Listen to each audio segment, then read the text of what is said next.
watching Shalom TV, celebrating Jewish culture. Funding for Shalom TV has been provided by the following.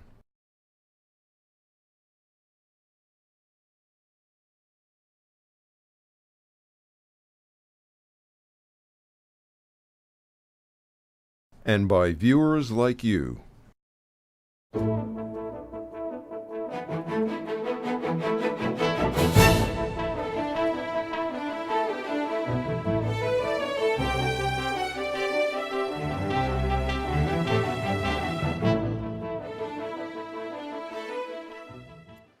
You know, the two greatest challenges, and I'll get right to what I wanted to discuss briefly with you tonight, the two greatest challenges that are facing Israel today, all of us know, the nuclear pursuit of the Iranian regime and this Palestinian statehood scheme not too far from here at the United Nations. And I want to talk briefly about the progress we've made together on both of these challenges, and then I look to you as to where we can go from here.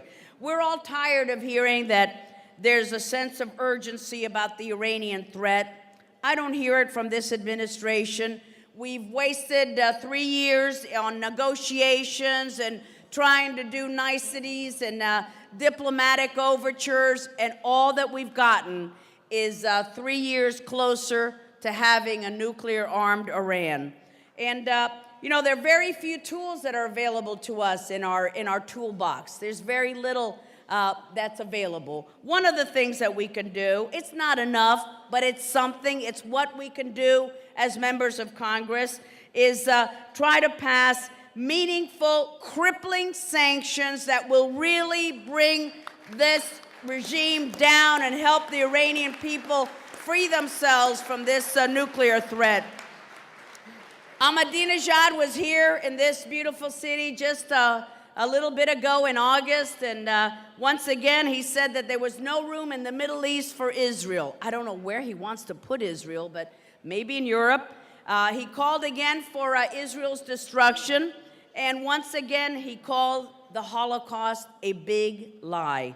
He says it, he means it, we should take his word seriously.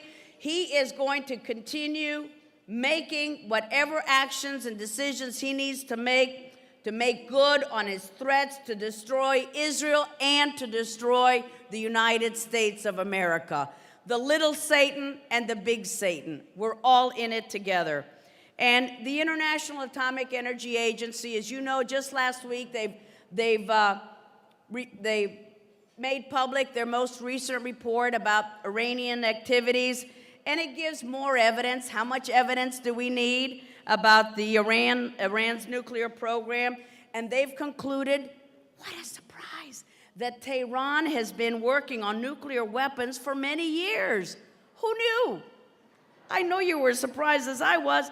And how many reports need to come out? How many times do we need to hear it? And attempts at negotiations, as I said, attempts at diplomacy has just won them more time. And they haven't worked, and they won't work this time. And the administration is still at it again. They have not said that they're in favor of our bill. It's the Iran Threat Reduction Act. Thanks to ZOA for getting us so many co-sponsors on that bill.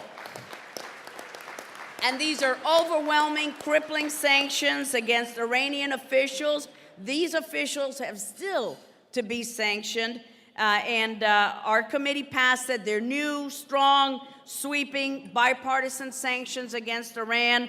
And we're working on getting this bill onto the floor. It's not easy. You'd think that it would be because we control the floor agenda, but we haven't gotten that floor time. And then, of course, getting it through the Senate. Somebody's got to wake up the Senate. They've got to do something sometime.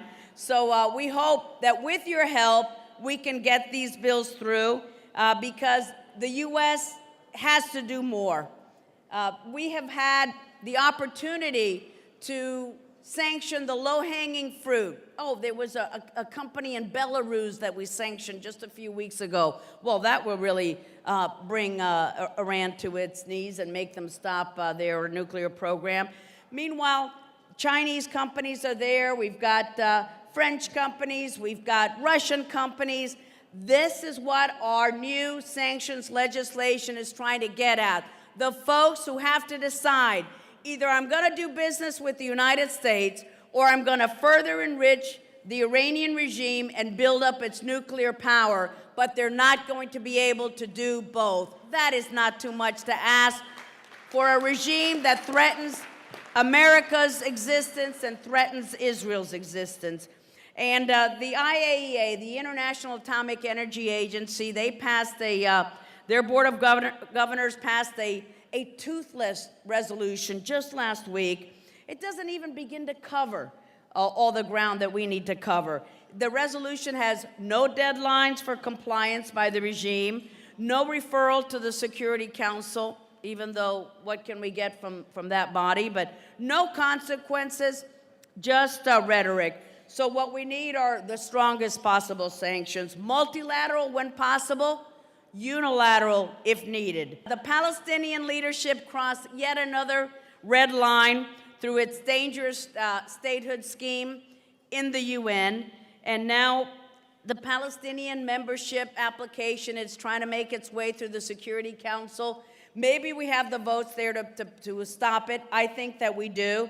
And then the U.S., a little late in the game, a little late to the dance, but we finally said, yes, we'll veto it. Meanwhile, we let the Palestinians do a 2-year campaign throughout the world, including, because I focus a lot on Latin America from where I am in Miami, and we had country after country in Latin America pass resolutions for the past years saying we support the Palestinian state, whatever that is. What is the Palestinian state? Without having to make any peace with Israel, without having to make good on its commitments that it's already supposedly agreed to with Israel. And this administration looked the other way, as if it were not happening. Finally, they woke up, and now we've let this build up to the point where it's difficult for these countries, even if they wanted to back out. So we may see a vote on this application in the coming days, but right now it doesn't look like they'll win in the Security Council, and but they're going through this statehood scheme. Now, thank goodness, because of the help that you've given to us, we were able to pass that a few years ago that said any elevation in their status is going to mean no U.S. dollars. And the administration came to us and say, can we have some flexibility? Flexibility means don't enforce the law. We said, no flexibility. Thank you very much. So it is the UN that's the problem here, not the U.S. The UN had a choice. They knew what the U.S. law was, but they did not think that we would actually, follow the law. I don't blame them for thinking that.